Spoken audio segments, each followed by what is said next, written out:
Hello, everybody. Welcome to Little Rusty Bucket. Subscribe to the channel and drop a like on this video. We are just a couple hundred subs away from 40K, so I'd really appreciate it if you subscribe to the channel. I wanted to talk about LeBron's first game of the season today. He just played his season debut against the Utah Jazz after recovering from sciatica.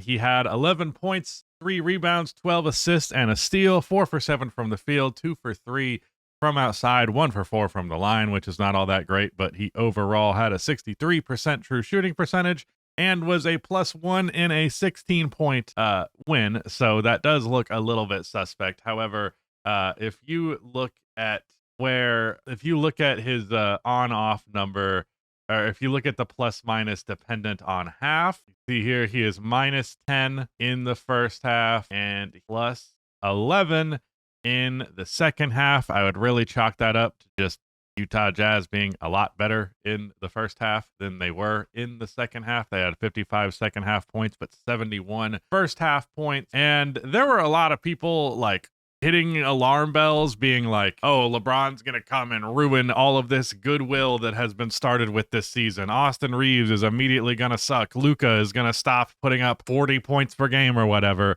And don't get me wrong, there is always the possibility that introducing a new piece to a roster that is building chemistry can throw things off and make it a little bad for a little bit.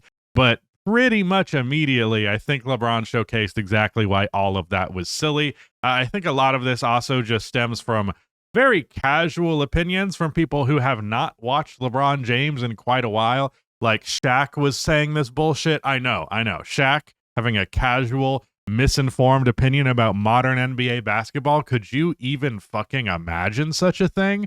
No, he was going like, yeah, all of this stuff is over. Austin Reeves and LeBron, that whole duo, all the fun is over. LeBron's going to come in and, like, I don't know, have a fascist takeover of the Los Angeles Lakers.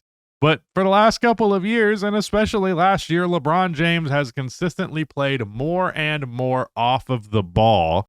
So it's really not the least bit surprising to me that he fits right in. Not that he was playing strictly off ball in this case, because he definitely wasn't, as evidenced by the 12 assists, but he didn't spend a lot of time with the ball in his hands. He was pretty much always making a pass damn near immediately.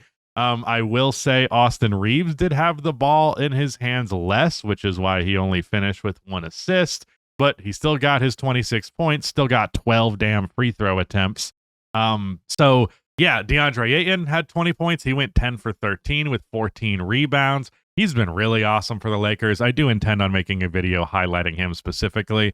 Jake LaRavia had 16 points on 25 minutes. And like, the thing is, LeBron isn't necessarily going to come in and take shots away from Austin and Luka. Who he's going to be taking shots away from is like Jake LaRavia and Dalton Connect, who have been getting major minutes. Jared Vanderbilt, who did not play in this game. Like, that's the type of limitation that's going to come. Like, Marcus Smart only played 17 minutes in this game. And personally, I don't mind seeing those guys see a few less minutes in exchange for a big-ass forward who is a good rebounder, is at least capable of being a good defender. I was watching him pretty directly on defense in this game, and he had his moments. He had his bad moments. He had his good moments, but it's his first game back, and he's 41 years old. So, you know, I'm just going to give him a little bit of a pass for not being the best defensive player immediately. We will have to wait and see on that. But I wanted to go ahead and go through his highlights from this game, because why not?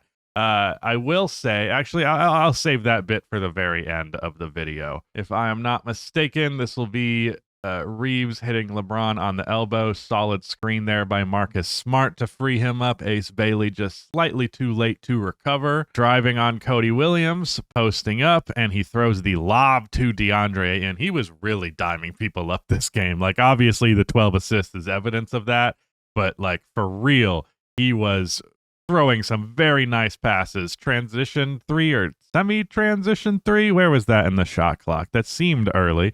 Yeah, 17 seconds, so semi-transition 3 over Lauri Markkanen. Good contest there on Shpi Mykhailiuk. Really nice pass there from Luka, who then finds the LeBron finds the trailing Reeves while Jusuf Nurkic is completely turned around. Just as a sidebar, Jusuf Nurkic sucked so much. He was terrible in this game. He threw so many bad passes that went sailing out of bounds. like 2 different lobs to Lauri Markkanen that most players would have completed, and he just fucked it up. LeBron in the middle there. Notice lots of defensive attention, both on this action here. Lauri is forced to switch on to Austin Reeves. And now LeBron has Keontae George in the middle here, which is quite the mismatch. And Luka and Austin both are going to have their guys glued to him. So, like, there's no real help defense to come. The only guys to help over are Kyle Anderson and Kevin Love.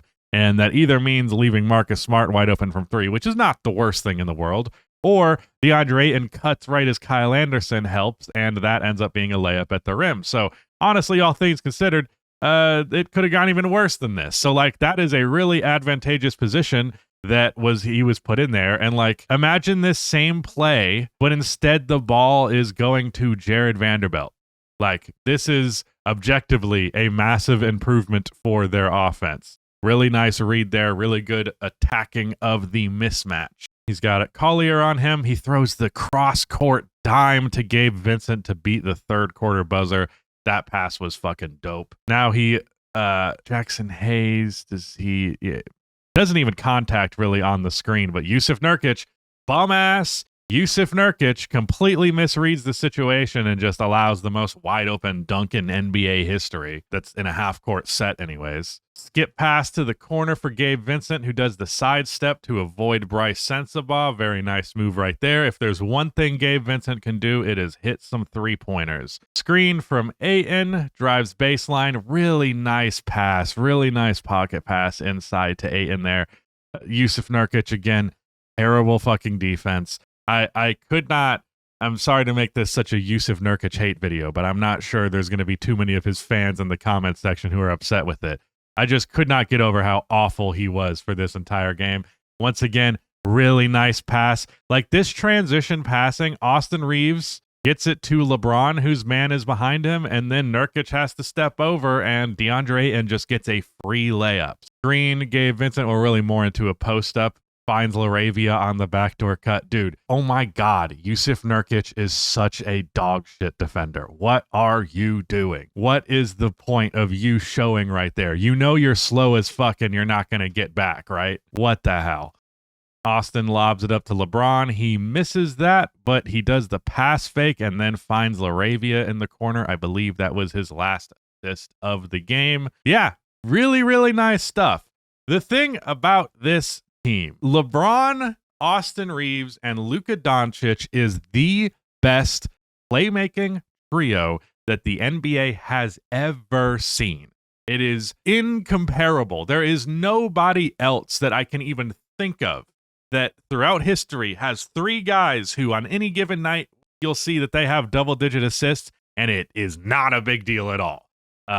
LeBron had 12 in this one. Luka had 10 in this one. Austin Reeves obviously had 1 with 4 turnovers. So, we'll see how even that assist distribution ends up being. But, like, this is a team with so many good playmakers, and there's a lot of really good play finishers because DeAndre Ayton's a good play finisher. Rui Hachimura is. And, like, LeBron is a very good play finisher, and he fits right into that system. Most of his offense there was not even self-created.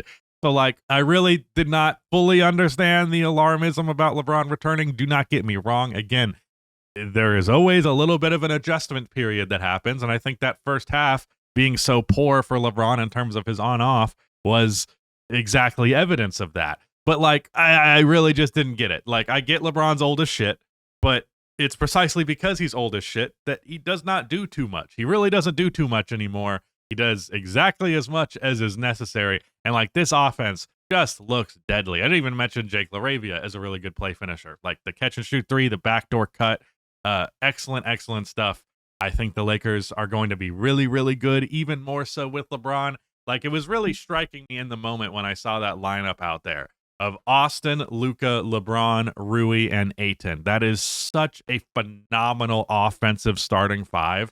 The defense isn't as good there, but, like, the Lakers have managed to be a decent defense, and I think it's a testament to J.J. Redick's coaching because they were a good defense in the latter half of last season with Luka Doncic after Anthony Davis was gone. Like, you can get over your individual personnel defensively not being that amazing if you have a really good coach, man, like, anchoring that defense. And that's exactly what's happening. So yeah, I did not really get all of the freaking out that LeBron's just going to fucking ruin this team. I think that was a little bit silly. I think it's a little bit just like, yeah, you hate LeBron James. Like, I get it. But yeah, it was just silly. And I'll say this too. This season, LeBron hasn't played up until now. He had not played in the first month of the season. And this is one of the most viewed, one of the most hyped seasons that we have had in quite a while. There's a lot more attention on the league than there typically is, and I have reaped the benefits of that. Other YouTubers are reaping the benefits of it. Everyone is. It's a very nice, fun thing. But honestly, the way that I felt with this game is like, dude, it's so crazy that he is still here. It is so wild that amongst all this awesome shit that is happening this year, also at bare minimum, the second greatest player of all time who has like 42,000 career points is still playing at the age of 40, and he is still a damn good player while he's doing it. Like, just as someone who loves basketball, loves the NBA, loves NBA history, it is something so special. And I will never stop being in awe of it. Even when he is retired, I will not stop being in awe of that. So yeah, that's my piece on LeBron and the Lakers. They're just such a fun team. I've watched the Lakers a lot this year because the offensive firepower on this roster is insane. But yeah, that is it. Thank you so much for watching, and goodbye.